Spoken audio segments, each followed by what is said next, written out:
morning, folks. It's that time, it's that day.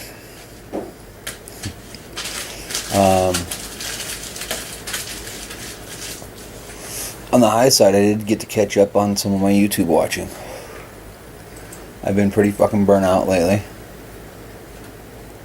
YouTube upset me pretty good. First item. Get this shit. So, they have a 650 number you can call. Direct to, it's actually run by Google now. If it wasn't always, I couldn't tell you. I was on hold for over 2 hours. Never talked to a human being. Finally, I had other shit to do that day. Like find supper and, take care of kids and crazy shit like that.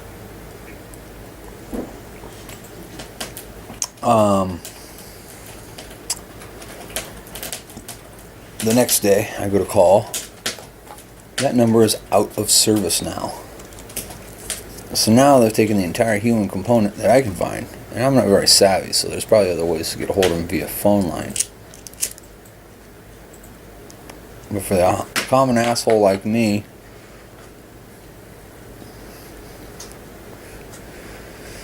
they took every human component out of dealing with YouTube. I'm trying to get to the bottom of my videos that keep getting flagged. I got a bunch of them now, over 2 dozen. I started re-releasing them with YouTube's music. The sad part is I found music I really liked better than the little riff that I bought.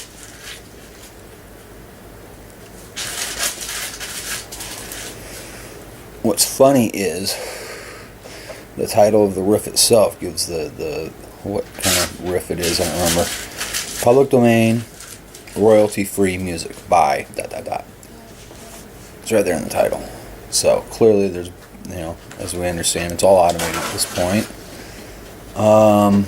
So around here this morning, it snapped cold. It was really nice for several days. Got up to like the 40s and low at 50 a couple different days this last week. Speaking of last week and the week coming, I wish you all Merry Christmas, Glad Yule, whatever your faith of designation is. I do hope you had a blessed holiday. Next week, this year's been kind of a grinder. May we find blessings in this new year. Find an economic climate that's a lot more appealing. How's that?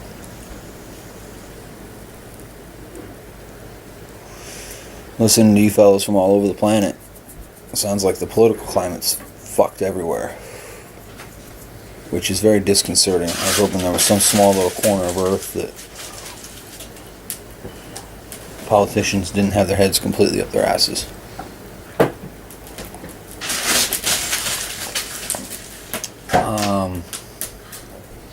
That's why you don't do that, really. I've been talking to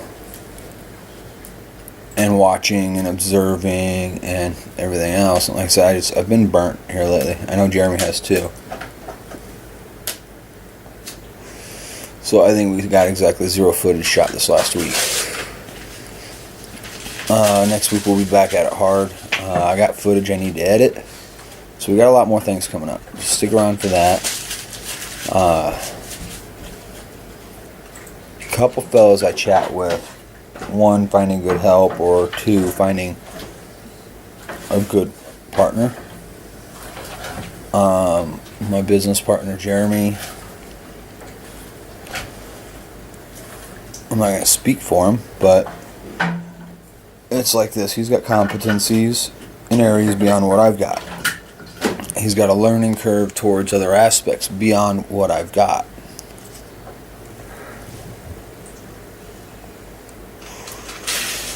And he's got a dormant business head on him that is starting to wake up.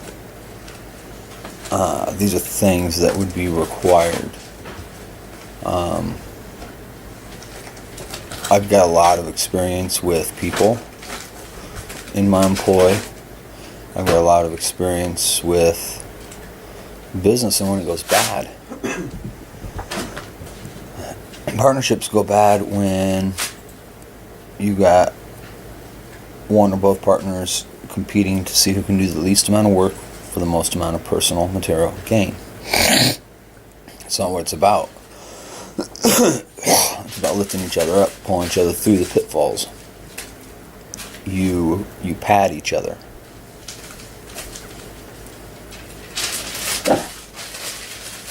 You're always going to do shit you don't like, one or both of you. It's about reinforcing and pushing. Employees, well, it's a whole other matter. They came to this understanding a long time ago. Employees are there for two reasons. You're leveraging their time with your money.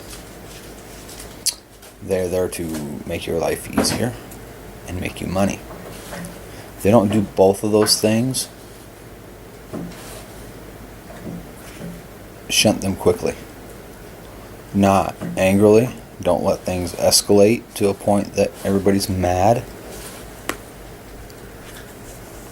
I was in an industry for years where if we got a gold bricker that wasn't doing his share, that wasn't working like he should or working out, I was second in the crew. And it was my job to get rid of the gold brickers. My boss told me at 9 a.m. he didn't want to be eating lunch with that guy. He'd be gone by noon. So yeah, I know all the various medieval torture tactics on getting rid of people. It ain't worth it. If you've got a large crew, every now and again, a big public blowout firing of somebody is necessary.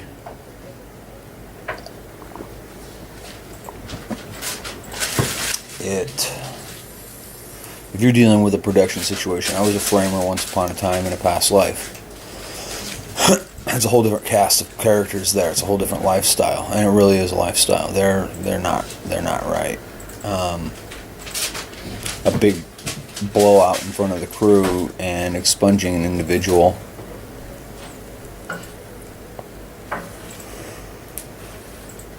got the whole crew back in line for a few weeks or months. They learned that they were expendable. Well, it's something you need to learn as a business owner as well. You're expendable. You treat people like human refuse, it won't be long till that favor is returned. Understand?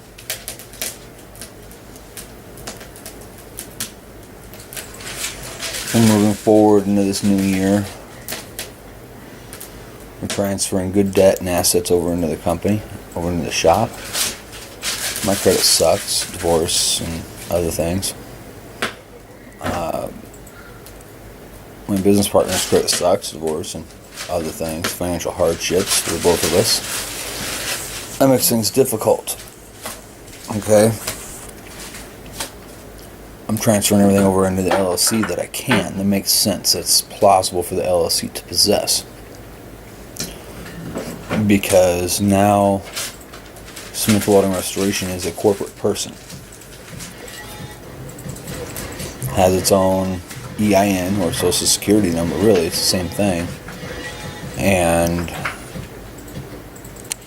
we're moving forward with some plans. Looks like I'll be building, I built one truss jib, finished up last week. I'm going to build at least one more. I definitely got to clean up my welds and make sure I get good wire and shit in there. That's another thing. Your wire, professional or hobbyist, if you get a machine that's got a spool of wire in it for more than 6 months, before you start welding on a project, take that spool of wire, throw it in the trash can, or use it to wire up parts you're going to paint or whatever. Use it for wire around the shop. If it's acid core or flux core wire, just throw that shit out. You don't want that getting, you don't want that seeping, any chance of that seeping onto something you're painting, because it's an acid core flux. It's really all I've got impart with wisdom. I want to thank everybody that's jumped on this crazy little boat for a ride. You show up, you check in, you give your 2 cents worth. I appreciate it. I enjoy the interaction. I enjoy the people I've met. I'm thankful for the people I've met.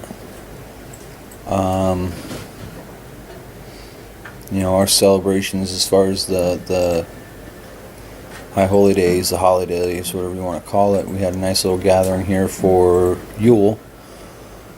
Here the 12 days of Christmas. Well, it's the 12 days of Yule. Starts on the 21st with Mother's Night.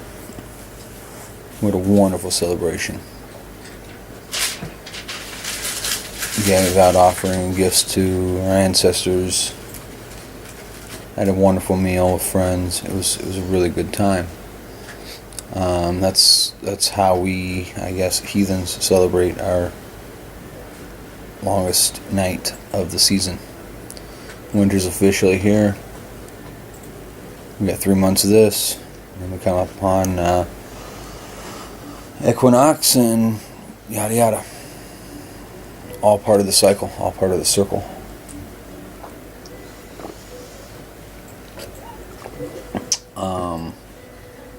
Today I got woke up by the little ones getting rambunctious and loud, so Rowan is starting the fire and Ivy is pulling firewood in. I don't wake up well when I'm jolted like that, so they had to listen to me get a little angry this morning, which is the background noises you hear, and my girl playing a game over here because we got woke up about the same time. Shit, let me see.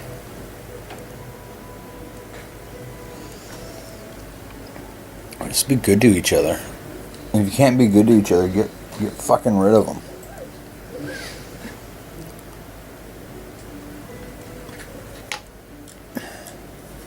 There's an interesting phenomenon that occurs. You allow human refuse into your life, into your inner circle, your family, your group, tribe, whatever you want to call it. If you welcome and allow refuse into that circle, it's going to affect everything.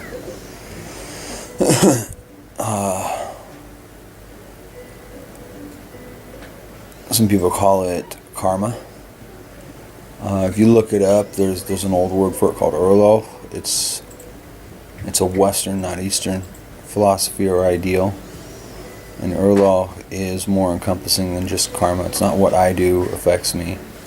It's what, if my girl decided she was going to go out and hang out with crackheads and do crazy shit, that affects me.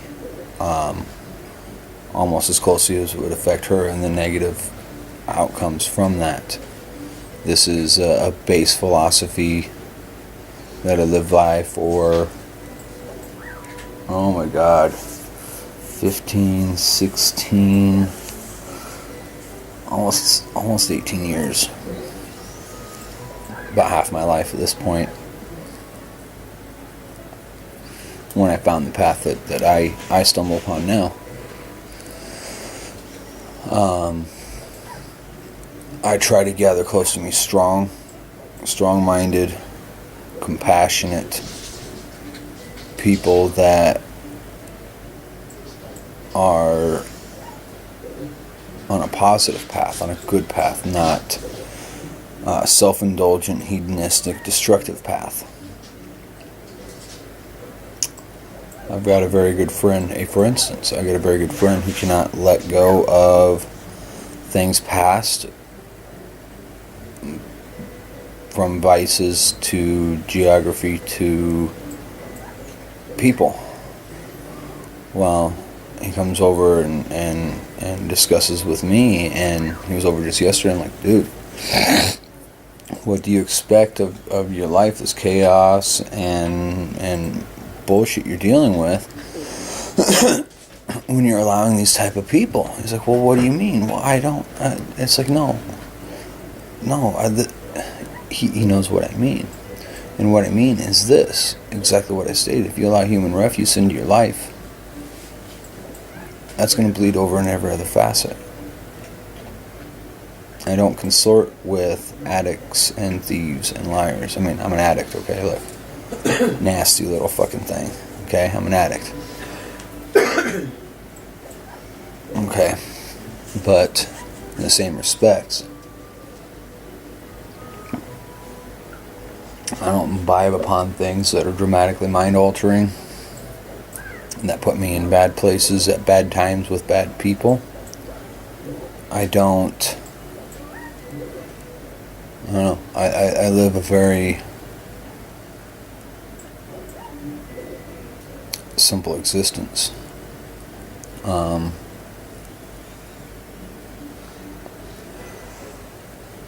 The people that are closest to me are the building blocks of everything I have and do.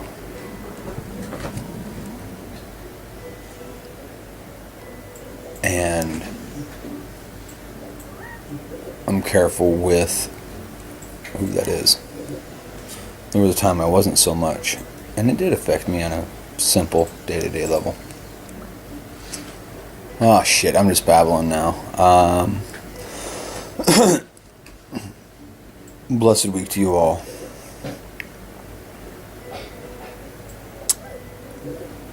If I can give you a grain of advice, make a plan. Stick to it. Even for personal. Even if it's just a piece of notebook paper. Scribbling down 30, 60, 90-day goals, 6-month goals in a year.